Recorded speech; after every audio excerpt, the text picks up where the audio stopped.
All right, Shalom.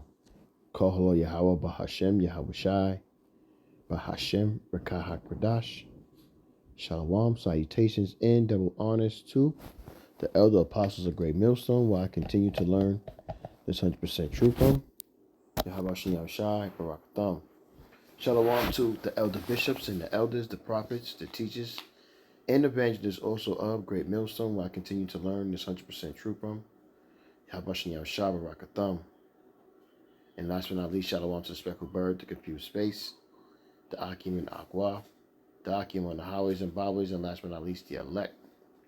Back again with another video, and I'm going to entitle it, The Economy is Crashing. And this is not something that's brand new. It's been going on, but Yahweh Shem Yahweh Shai is doing it gradually. So now, because of it, America is going to be destroyed from within. I learned some years ago, I forgot who I got it from, but if you ever want to destroy or take down something, you do it from within. And they gave me different examples. So this is exactly what's going to happen. And now we're going to be excited and happy that Yahweh Shem Yahweh Shai is going to let this prophecy fall through as he said it would. So let me play the video. I got two videos I want to play. And after that, I got some scriptures lined up for you. So let's check it out. Tonight, our team inside Cuba, the massive May Day demonstrations there as President Trump increases pressure with new sanctions against the Cuban government. Gas now costing up to $40 a gallon there. So what are the Cuban people saying about their future?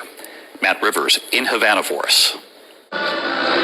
Tonight, as thousands of Cubans took to the streets of Havana for May Day, in Washington, President Trump expanding sanctions against the Cuban government. A 4-month U.S. oil blockade already straining a struggling economy, but the U.S. intent on regime change. That building right there is the U.S. Embassy here in Havana, and today the Cuban government is surging hundreds of thousands of people right past its front door with a clear message. The Cuban government is not backing down. We've traveled to Havana, where many go without power and often without food, and fuel costs $40 a gallon. Pediatrician Maria Elena Mesa forced to hitchhike to work. And inside the darkened hallways, they've scaled back operations, dimming lights to conserve power, using air conditioning only in critical areas. Care now hard to provide for the smallest patients. It's a little difficult, she says, fighting back tears, but she tells me she will keep working despite it all. At night, we witness Cuba's new normal, the island descending into darkness. We walk toward Idania Costa's home in the pitch black. For months now, her family has lived by candle and flashlight. Her daughter, Eliani, doing homework in the dark, and when it's time for dinner, bringing that one flashlight with her. Idania tells me it is the people who suffer in the tug of war between the U.S. and Cuba. David, the U.S. government argues that it's the Cuban government itself that is responsible for a lot of the suffering that you just saw, and many people here do in fact want to see regime change. As one taxi driver told me, things are so bad, quote, many people want to see the U.S. come and attack, but they don't realize just how bad war can be. David? All right, Matt Rivers and our team inside Cuba. Okay, so you've seen that one. Let me get another video for you. I got another video. All right, so this one, which is, I guess, the biggest news right now about the Spirit airline shutting down. So, you know, also not just Spirit Airlines, but, excuse me, a lot of stores has been shutting down, and of all sorts, from restaurants to hotels, stores of goods and sports stores. All these stores have been shutting down, But we'll let this one play. Let me check it out. Good evening. evening. It's great to have you with us on this Sunday. I'm Whit Johnson. We begin tonight with growing fears over the future of air travel. More than 24 hours after Spirit Airlines abruptly shut down, some other carriers are now worried about their financial stability. The ripple effect of Spirit ceasing operations still being felt across the country. Many stranded passengers forced to pay hundreds of dollars more to reach their destinations. Spirit placing much of the blame on the soaring cost of jet fuel triggered by the war with Iran for putting the company out of business. Now, some other airlines are increasing bag fees, shifting routes, and asking the Trump administration for financial relief. All of this as the summer travel season is set to kick into high gear. ABC's Morgan Norwood leads us off from Newark Airport tonight. Travelers across the country are racing to rebook tonight after one of America's most recognizable budget airlines halts operations. More than 24 hours after Spirit Airlines' last flight landed in Dallas, stranded passengers paying hundreds more out of pocket, more than what they did with Spirit just to get home. $1,600 for the flight for today, but we had to call someone to help us because we couldn't afford it. We had to book new flights with a different airline. It's just been us here with 3 kids. Others trying to navigate refunds with little clarity on when they'll see their money again. They did not give us any refund. Transportation Secretary Sean Duffy addressing the chaos. United, Delta, JetBlue, and Southwest are capping their ticket prices for Spirit customers. It's going to vary between the airlines. And now, growing concerns tonight that cheap air travel could soon be harder to find. Ahead of the busy summer travel season, experts say passengers are left with fewer budget options and higher prices now. Competition is the single biggest reason that we see cheap flights exist. And so prices are likely to increase in an already challenging market where we're seeing average price of airfare is up 14% year over year. With skyrocketing jet fuel costs amid the war in Iran pushing Spirit over the edge, new concerns the increased costs will bring other airlines closer to the brink. Those low-cost carriers feeling the pressure, some already raising checked bag fees, others cutting or shifting routes. But one industry group made up of Allegiant, Avelo, Frontier, and Sun Country Airlines requesting $2.5 billion in financial relief from the Trump administration, citing those sky-high fuel costs. And now growing debate whether taxpayer dollars should be used to prop up struggling airlines. Transportation Secretary Sean Duffy telling me a bailout is unnecessary. I would say that at this point, I don't think it's necessary.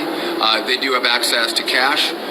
If they want to come to the U.S. government, we would be a lender of last resort if they can find dollars in the private markets. And tonight, as passengers face a new aviation frontier, Spirit's 17,000 employees now out of a job. Hey, Spirit, from us guys at American, good luck to y'all. Sorry to hear what happened. In an emotional air traffic control call-out, American Airlines pilots saying farewell. Well, it was a pleasure working with you guys, and I wish you the best.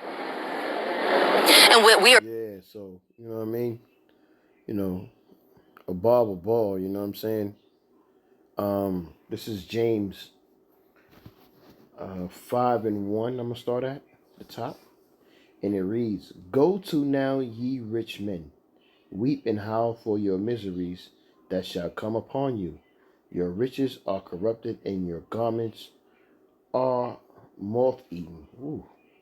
Your gold and your silver is cankered, and the rust of them shall be a witness against you, and shall eat your flesh as it were fire. Ye have heaped treasure together for the last days." So this whole economy is crashing. Esau is crashing out because what he used to be able to do and get away with and have, it's no longer a pleasure of his anymore. They can't feel proud anymore about what they have versus what the other nations have, and say that you need to work harder to attain what we have, you know.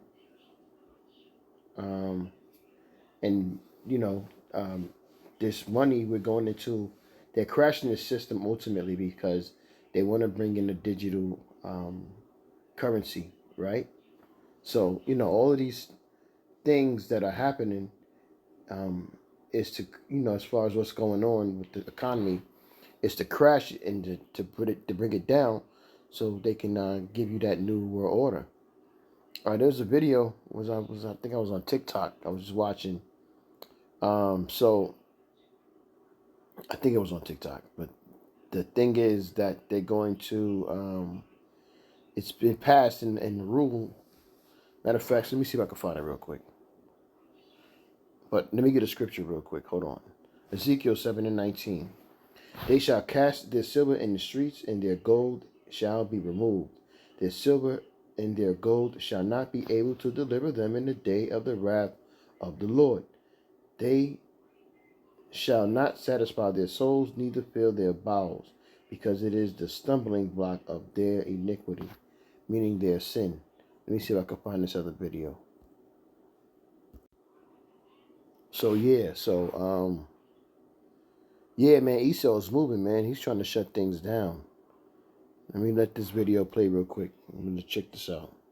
And this is being reported by multiple outlets now. All new vehicles sold in the United States will soon be equipped with an AI kill switch that will determine whether you are allowed to drive or not. Now let's read a little of this. Imagine that you just received a very alarming call and you are in a panic to get home. Unfortunately, since your eyes are wide and full of alarm because of the phone call that you just received, the AI kill switch in your vehicle will not allow you to drive anywhere.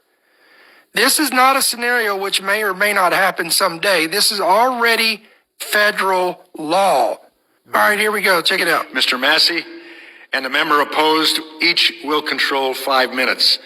The chair recognizes the gentleman from Kentucky.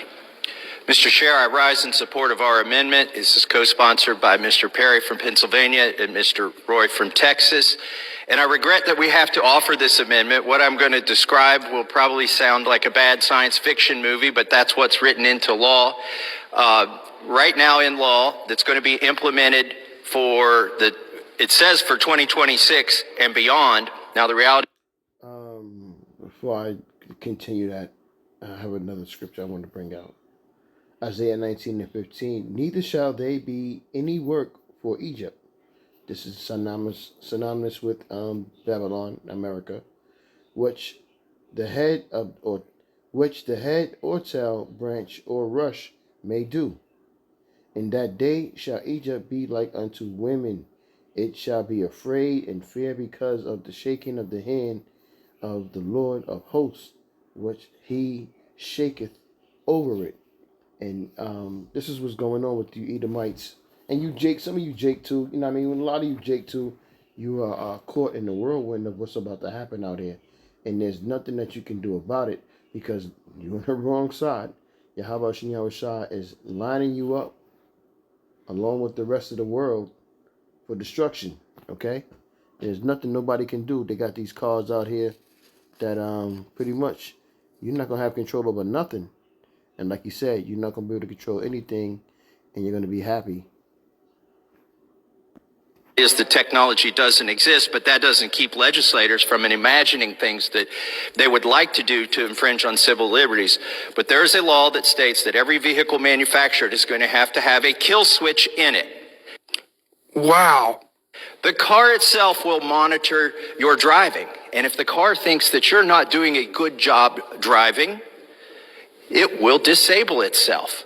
So the car dashboard becomes your judge, your jury, and your executioner.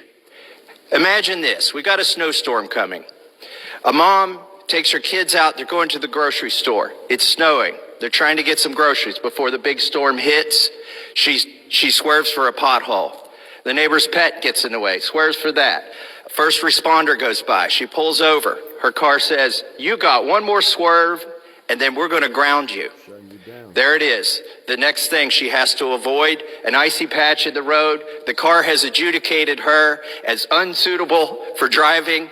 It disables the vehicle, and there she's stranded. My question is, how do you appeal your sentence once your car, the technology in your car, has judged you to be incapable of driving? Once it's disabled you and your children at the side of the road, how do you appeal that? Do you This is second Esdras, and you hear what's going on in Iowa. A lot of those farms out there in Iowa are being burnt down. You know what I mean? And they trying to figure out, well, how is that happening just like that? How's it just like, why is it not like a ongoing forest fire versus isolated fires, you know? 2 Esdras 15:19. A man shall have no pity upon his neighbor, but shall destroy their houses with the sword, and spoil their goods because of the lack of bread and for great tribulation. And this is what we're heading for. Great tribulation. Let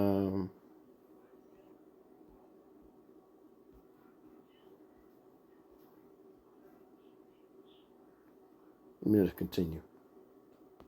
Press a button on the dashboard, do you start talking to an AI? What if it really was somebody who was drunk? Are you really going to send a police car after this? Disabled vehicle? Do we have the resources to do that? There's going to be so many false positives. The technology is unworkable. That's why the DOT is still in the rulemaking process, asking for feedback on how this thing could even exist. And it's just a bad idea, but it's in law, and so our amendment would defund that. And with that, I'd like to reserve the balance of my time. Now, folks, look, that was not something that was, that didn't come from some YouTuber. That came from our Congress. So this concept of this AI kill switch, which we'll go into more detail about this in just a moment, it's essentially a remote or automated system capable of disabling your car's operation. This is absolutely Orwellian to the max. This has the very traits of a total state control, the complete erosion of autonomy, and it has an omnipresent surveillance, again, that mirrors George Orwell's 1984. This is unbelievable, but it's not. I mean, this is, again, the beast system is taking shape and taking form right in front of our eyes. And in Orwellian society, the state or centralized power has the final say over an individual's movement. So an AI kill switch removes the private from the private property per se. So if a government agency or corporation can literally flip a switch and kill your vehicle, the ability for it to run, you truly don't even own your own vehicle. You're essentially a subscriber to a service that can be revoked at any time. Think about this. For an AI kill switch to function effectively, the vehicle must be always on and always connected. To know when to kill the engine, the system must constantly monitor. So it's always monitoring you. By the way, Tesla's already doing that, guys. Yep. The Cybertruck, the Tesla vehicles, the cars, the SUV version, I think it's the Y version or whatever, is when they have that self-driving mechanism in there, it's monitoring you. And the AI in it, the cameras, the built-in cameras are always watching you, because if you take your eyes off the road, even though it's self-driving, and you start texting on your phone, or you're reading a book, or you're doing whatever, then it will alert. It'll send up alert systems, and if you keep violating that, it will completely disable the self-driving mechanism. Now that's the soft version of this. Now we're talking about a whole other level here. We're talking about the vehicle just shutting down altogether, banning you from driving your own vehicle that you bought and purchased. So listen, here's how it's going to work. It's got to stay on and monitor, because it checks the biometrics. This checks for signs of intoxication or fatigue. So again, in the name of safety and keeping America safe, or keeping the road safe, this is what they're doing. This is the selling point. So it's going to have real-time GPS tracking, and it's going to have AI behavior analysis. So it's analyzing your driving patterns. So let's think about this for a second. So they get us into the gate by telling us that, this technology is going to stop drunk drivers. It's going to stop the car theft. Okay. And that right there, people will be like, "Oh, this is a great opportunity. This is a great thing." And they will buy this hook, line, and sinker. But what they don't realize is this technology, just like any other technology, will evolve. And if it falls into the wrong hands, it will have detrimental ramifications. For example, what happens when they start disabling these vehicles for political protest? They prevent travel to unauthorized zones or enforce social credit penalties by limiting citizens' mobility based on their behavior or their digital history. Now, I know that was a lot to take in. Let me break that down a little bit. So remember January 6th.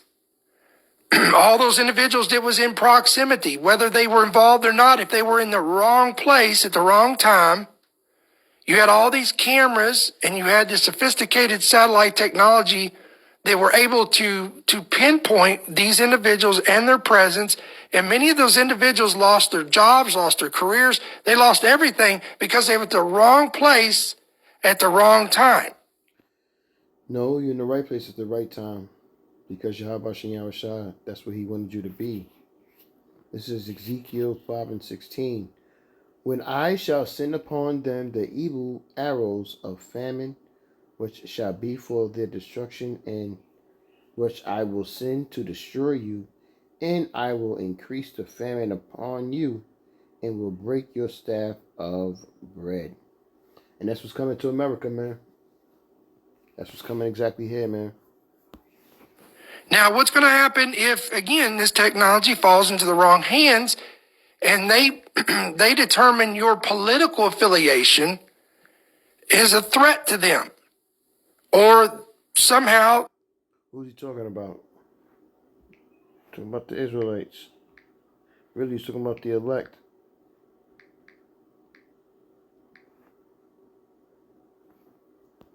You post something on your social media page that they deem a threat, they deem to be terroristic in nature. It signals a red flag. This could disable your vehicle. And then what happens in a health emergency, like the pandemic of 2020? Remember when they were banning people from driving across certain states? If you lived in this state, they didn't want you to cross over in this state. They didn't want you doing this and that.